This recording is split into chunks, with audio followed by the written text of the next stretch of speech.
Well, it's been about 2 months since my last video, and I will say that's the longest I've had without a video since I started doing this. So I do apologize for that, but we're going to go through another little bit of a shop update kind of situation here. Let you know where things are at, what projects are happening, and what's kind of the plan as of right now, and kind of go from there. So we're going to start more on that end and work our way back.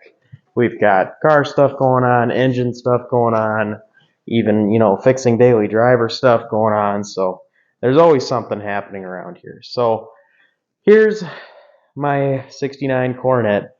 It's been sitting here for quite a while. I mean, it's the middle of winter. It's January. It's obviously not going to be out on the road driving right now.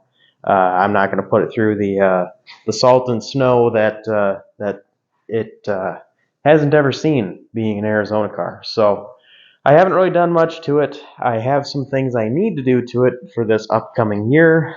Mainly, I need to address the fuel system in this car.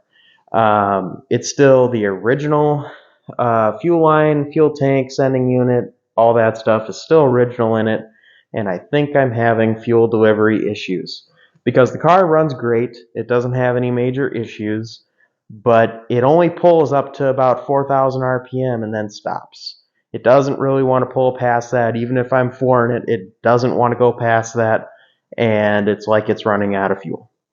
And other evidence for that is I have one of those clear fuel filters under the hood, and usually they're filled, about that much or so with fuel. They're about halfway, sometimes 2/3 of the way with fuel. And this, I have a filter before the pump and a filter after the pump because, like I said, original lines, original tank, and I don't want to have any crap go through that unless I have to. But this only ever gets a little trickle of fuel. It does not pick up the proper amount of fuel at all. So that's a potential issue for sure. So I'm going to order new 3/8 fuel line and probably a new tank and sending unit, and it's going to be all new, and we'll see what happens from there. Additionally, I'm having issues with the transmission, unfortunately, and I'm hoping I can just fix it with some adjusting, but we might end up pulling the transmission. This has an 18 spline 4-speed with a Hurst ramrod shifter, as you guys can see there. And it runs great, it shifts great, there's no real issues, no vibrations, nothing like that I can feel. But for those of you that don't know, that shifter, you lift up the little lever, push it forward for first, back for second, forward again for third, and backwards for fourth. So I'll drive along first, fine, shift to second, fine, shift to third, fine, I'll drive along and it'll pop out of third. So it could be synchros in the transmission, could maybe be adjustment. We'll have to see what happens once I get into that. But the goal for right now, get a few little things fixed on it and get it back to driving status. I mean, it's titled, insured, everything in my name. It's ready to go. I could pull it out of here and go drive it if I wanted to right now. But it's got a couple little things to do, and the front suspension is shot. It is significantly worse than I thought it was. It's a little wobbly, kind of little, end up kind of doing this with the steering wheel a little bit, but I didn't think too much of it until I drove the Super Bee, which we'll get to that in a minute, because that has all new suspension in it. But it's all right. I'll probably drive it like it is for a little while, but I will be kind of on the side building a whole new K-frame, probably a new engine even for it, and eventually maybe late this summer, I don't know, maybe fall, maybe not till next winter, who knows. Probably drop the whole K-member and engine, probably and transmission as well, out of it and put all new stuff in it, because I found that's probably the easiest way to do things, is if you just have a whole setup to put on it, because as I started to talk about, I did all that on this car. So this is our 69 Super B, which has been I don't know. It's been a lot of fun, but it's been a pain in the butt. Um, it's got a 440 that I did not build it, but I took it apart, inspected it, put it back together. It was originally built by Petty Enterprise, the 440 that's in it, and it's got some cool history on it. Found out the car has some cool history, but we're not going to talk about that right now. So what we have to do to this now is I have to probably pull that engine back out, because last time this was running, it was after No Name Nationals, and all the way through No Name Nationals, I found out we had water mixing with oil. And I found out even back probably when it was dynoed, it was having water mixing with oil. So I've changed the oil in this thing probably 5 times, thinking I had some residual water, a little water got in there somehow. I'm cross my fingers hoping that it's just, a leaking head gasket or something stupid like that, because when I got the engine originally, it had clean green antifreeze in it, and it had clean fresh oil in it. So there was no cross-contamination before I put my hands on it. But somewhere between then and now, when I took it apart, put it back together, something happened. So head gasket leak or who knows what. So that's the situation here. As I mentioned when I was talking about the Coronet, I went through, redid the whole suspension on this with help from a friend, upgraded, or I guess I don't know if you'd consider it an upgrade, but changed over to manual steering. The other plan for this is when we have it out, I'm going to put a aluminum water pump on it and a 6-pack. So we'll look at that in a few minutes and talk about some 6-pack stuff, because there's some of that going on around here now. And I'll try to get some stuff cleaned up in here in general. And again, like I said, going to the aluminum water pump, the 440 source style aluminum water pump, for a few reasons. First of all, weight. Second of all, they flow better and cool better. And third, and most importantly, right there, there's supposed to be a bolt. That one's sheared off in there. And I could probably get it out, but I'd rather just swap it out, especially since the engine's coming back out anyways. So that being said, that's what's going on here. I mean, the car's running really good. If it wasn't for the fact that I've checked the oil and I know there's water in it, the thing runs great. It's tested, proven, built. It's 500 horse and 550 torque with this 4-barrel intake. So I'm excited to see what a cleaned up and port matched 6-pack would really do to this.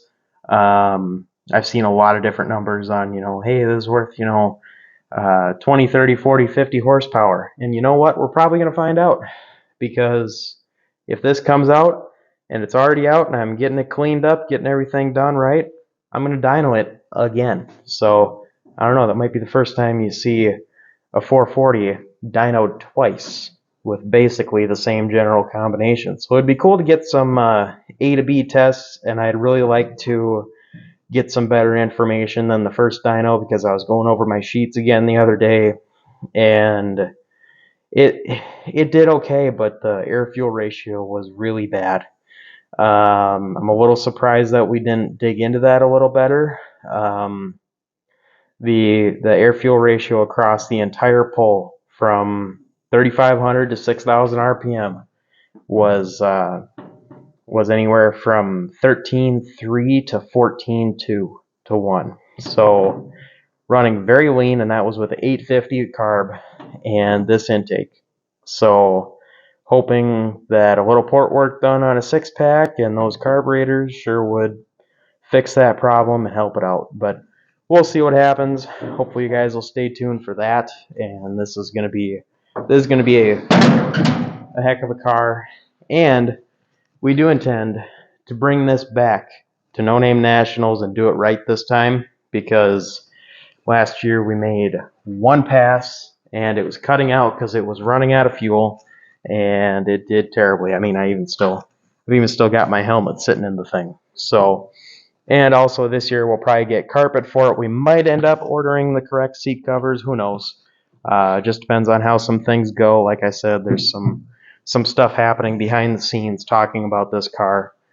But we'll get to that at a later date.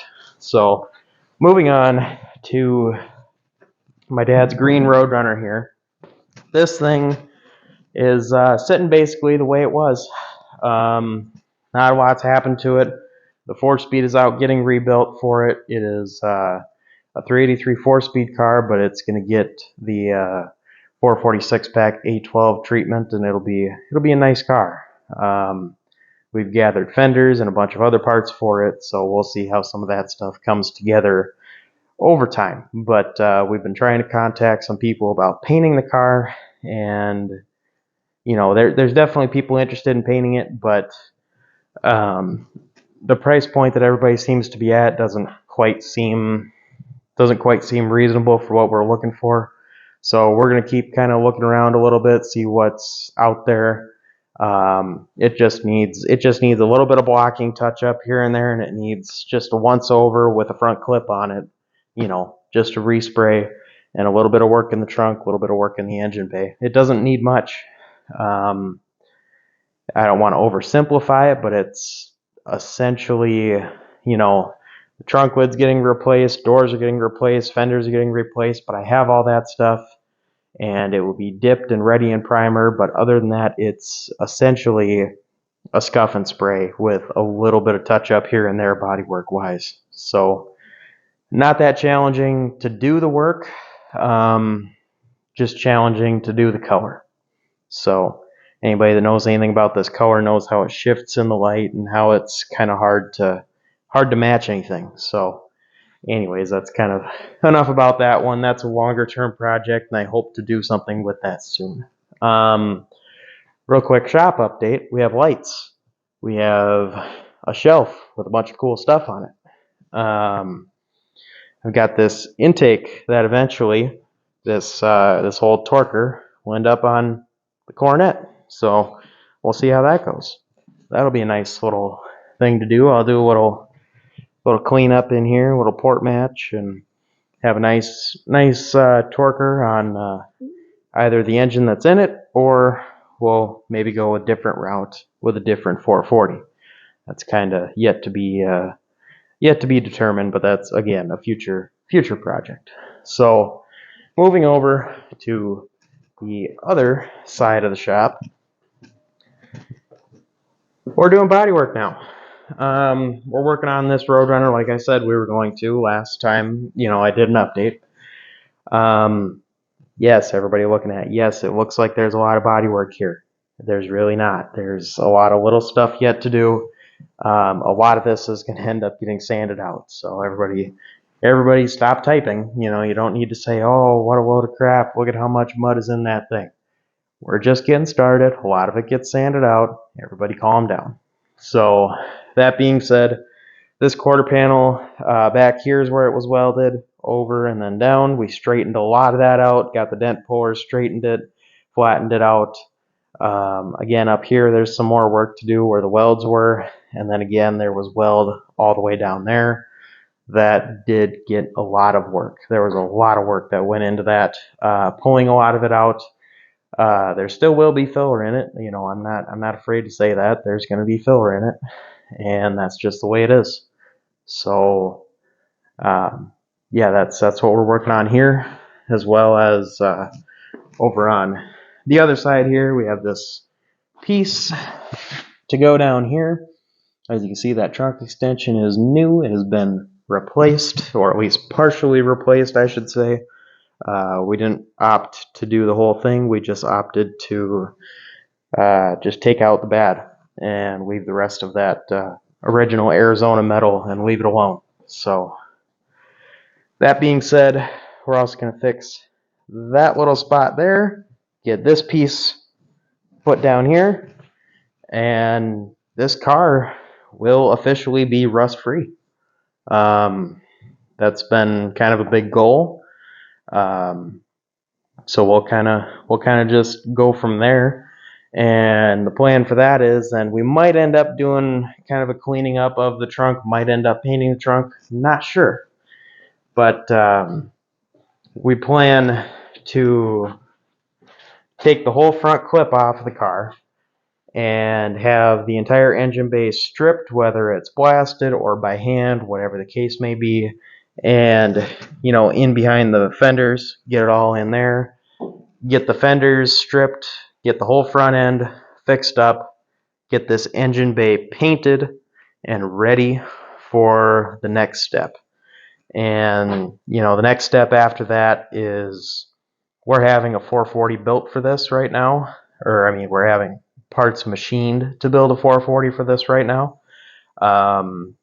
It's looking like it's going to be around the 9.5 to 1 compression with 452 heads. It is a motorhome engine, but it's been milled. It's got forged pistons a little bit, and it'll have aluminum intake, nice carburetor, headers most likely, probably around a 500 lift cam, right about there somewhere. And we'll end up putting a new fuel system out back, new tank, new lines, new sending unit, new everything. And this will be all jammed in its original B7 blue. And it'll have a nice shiny engine in here. And the outside of the car might look a bit ratty for a while. But that's fine. All the hard work will be done. It'll be rust free. It'll be relatively straightened out as best we can get it. And it'll be up for sale as a running driving project for somebody, or if somebody wants to kind of continue the path and wants to pay us to finish it out, that's fine too. So we'll see how that goes. That's going to be, the next few videos working on this weekend. We're trying to get that quarter panel done, get some more body work done, and I might start pulling the front clip off at that point. And then moving on to the rest of the stuff in here, not a lot's going on. This roadrunner is a running driving car, except it does have a carburetor issue right now, but I'm going to be getting a new carburetor for it this spring and hopefully fixing a couple little things on it and driving it. So, moving on to the Cuda and Challenger. The 71 Shaker Challenger Butterscotch 383 RT. One of 7 known to exist in that color. That's Shaker car, that is. Not a lot's going on there. It's just kind of hanging around, waiting its turn, or waiting for somebody to buy it, because as much as I love the car, we've got plenty of other stuff to do. So somebody else wants to come along and buy it instead of us working on it, that's fine. Cuda is just kind of waiting its turn. We got a lot of parts and stuff saved up for this car. We got a lot of things going on, and we'll just kind of work on this thing one piece at a time whenever we get time past some of our existing projects like that one. So this will be a really cool car. Vitamin C orange and black. Potentially going into a 446 pack clone, or maybe something else. We don't know yet. So that's what we got going on there. And over here, here's a update. Here's the original lid for this air cleaner. This air cleaner, for those of you that don't know, is an original A12 air cleaner, 69.5 446 pack A12 air cleaner. And that is going to go on my dad's green A12 clone. And that is a real original paint here, never been messed with air cleaner. And it's in great shape. I got it from a friend, traded a hood for it that he wanted, and we wanted this out of the deal. So really cool that we got to make that deal. And underneath it, there's the 6-pack for the Super V. Reproduction carburetors that have been off car, that was running fine for a couple years, so I'll need to go through, probably do gaskets and accelerator pumps on them and stuff like that, but it should be fairly simple. Reproduction aluminum intake, so that will end up going on the Super Bee and potentially the heads. Like I said, with the Super Bee, it's getting water in it. If we find that the heads are cracked, we will swap to those heads. If the heads are not cracked and the heads are fine and it was just a head gasket problem, then, no big deal. So we'll see how that goes. If we do, we'll have to do some port work to those 440 source heads to make them work, because those aluminum heads do not flow what those iron heads on that engine flow. So we'll have to do a little touch up. But anyways, then we got another 383 and there's another 440 down there and all kinds of little side projects going on. But we're focused pretty heavily on getting that one done. I'm really excited to get this going. We should, in theory, we've got a guy helping us, a good friend of ours helping us out on the weekends, because he's got a regular day job and all that to deal with, so he just helps us out on the weekends.